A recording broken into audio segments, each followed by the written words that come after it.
டிஜி film company, Magnus productions, Sabaris, Sangamithra Soumya Anbumani தயாரிப்பில் SP Sakthivel இயக்கத்தில் குணாநிதி நடிக்கும் அலங்கு டிசம்பர் 27 முதல் திரையரங்குகளில். GT Holidays, South India's #1 travel brand. You know you are special when you're with GT Holidays. அண்ணா பல்கலைக்கழக மாணவி ஒருவர் பாலியல் வன்கொடுமையால் பாதிக்கப்பட்டதற்கு தமிழக அரசை கண்டித்து சாட்டையால் அடித்துக்கொண்டு போராட்டம் நடத்துவதாகவும், திமுகவை ஆட்சியிலிருந்து அகற்றும் வரை காலில் செருப்பு அணிய மாட்டேன் எனவும் நேற்று தமிழக பாஜக தலைவர் கூறியிருந்தார். அதன்படி இன்று பாஜக சார்பில் நடைபெறவிருந்த போராட்டம் அனைத்தும் முன்னாள் பிரதமர் மன்மோகன் சிங் மறைவால் ஒத்திவைக்கப்பட்டது. இருப்பினும் சவுக்கடி போராட்டம் மட்டும் சொன்னபடி அரங்கேறியது. 6 சாட்டையடி கொடுத்துக் கொள்வேன் என கூறிய பாஜக மாநில தலைவர் 2 அடியை கூடுதலாக அடித்துக்கொள்ள ஓடி வந்து தடுத்து நிறுத்தினார் பாஜக காரர் ஒருவர். இந்த நிலையில் இது தொடர்பாக பாஜகவின் முன்னாள் நிர்வாகியும் நடிகருமான எஸ்பி சேகர் கூறுகையில், தமிழக அரசியலில் கோமாளித்தனமான ஒரு கூத்து அரங்கேறியுள்ளது. நீங்க என்ன தமிழ்நாடு டிஜிபியா அல்லது தமிழக முதல்வரா? பாஜகவில் இருக்கும் ஒழுக்கக்கேடுக்கு நீங்கள் தினமும் சவுக்கால் அடித்துக் கொள்ள வேண்டும். உங்களை மக்களே சவுக்கால் அடித்து விரட்டுவார்கள். நல்ல வேளை நான் பாஜகவில் இருந்து விலகிவிட்டேன். இல்லை என்றால் என்னை சவுக்கால் அடித்திருப்பார்கள். இந்த கட்சியில் இருக்கலாமா என கூறி சவுக்கால் அடித்து விடுவார்கள். இனி இவரால் செருப்பே போட்டுக்கொள்ள முடியாது என்று கூறியுள்ளார்.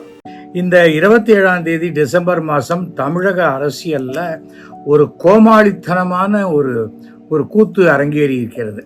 தமிழக பாஜகவினுடைய தலைவர் தன்னை சவுக்கால் அடித்து கொண்டிருக்கிறார். ஒரு 6 முறை அடித்து கொண்டிருக்கிறார். அதற்கு காரணம் என்னவென்று கேட்டால், அது தமிழ்நாட்டில் சட்டம் ஒழுங்கு சரியில்லை அப்படிங்கிறார். இவர் என்ன தமிழ்நாட்டு டிஜிபியா இல்லை தமிழ்நாட்டு முதலமைச்சரா? இவர் என்ன தமிழ்நாட்டினுடைய சட்டம் ஒழுங்கு சவுக்கால் அடிச்சுக்கிறது? இப்போ பாரதிய ஜனதாவில் இருக்கிற தமிழ்நாட்டில் இருக்கிற ஒழுக்கக்கேடுக்கு இவர் தினசரி சவுக்காலில் அடிச்சிட்டு இருக்கணும். எவ்வளவு பெண்கள் புகார்லாம் வந்தது, அதை பற்றியெல்லாம் கவலைப்படாமல் இவர் என்னமோ இது இந்த மாதிரியான ஒரு கேவலமான ஒரு கோமாளித்தனமான தலைவரை தமிழகம் இதுவரை பார்த்ததே கிடையாது. இந்த சவுக்கடியினால இன்னைக்கு தமிழக பாரதிய ஜனதாவுக்கு ஒரு 10,000 ஓட்டு கையை விட்டு மெம்பர்ஸ் வெளில போயிருப்பாங்க. அதுதான் நடக்கும்.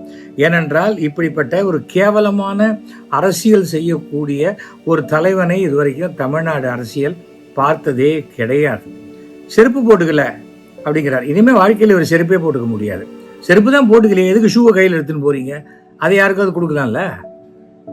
ஆனால் செருப்பு போட்டுக்கலைங்கிறது முடிவெடுத்திருப்பது யாருக்கு லாபம் என்றால், மாதத்துக்கு அவர் குடும்பம் நடத்துறதுக்கு 10 லட்ச ரூபா கொடுக்குறேன்னு சொன்னாங்க இல்லையா அவங்க நண்பர்கள், அவர்களுக்கு இந்த செருப்பு செலவு மிச்சம்.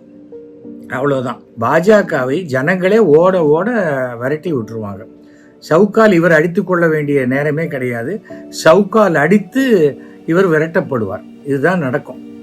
ஏனென்றால் நல்ல வேளையாக நான் பாரதிய ஜனதாலேருந்து வெளில வந்துட்டேன். இல்லைன்னா என்ன சவுக்கால் அடிச்சிருப்பாங்க.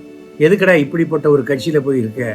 அசிங்கம் பிடிச்ச ஒரு சின்ன பேசிக் மேனர்ஸ் கூட தெரியாத, ஒரு டீசென்சி கூட தெரியாத, ஒரு அடிப்படை அரசியல் தெரியாத ஒரு தலைவன் கட்சியில் போய் நீ இருக்கலாமான்னு சொல்லி என்ன சவுக்கால் அடிச்சிருப்பாங்க. அனல் பறக்கும் செய்திகளை அப்டேட் செய்து கொள்ள நக்கீரன் களத்தை இப்பவே சப்ஸ்கிரைப் பண்ணுங்க.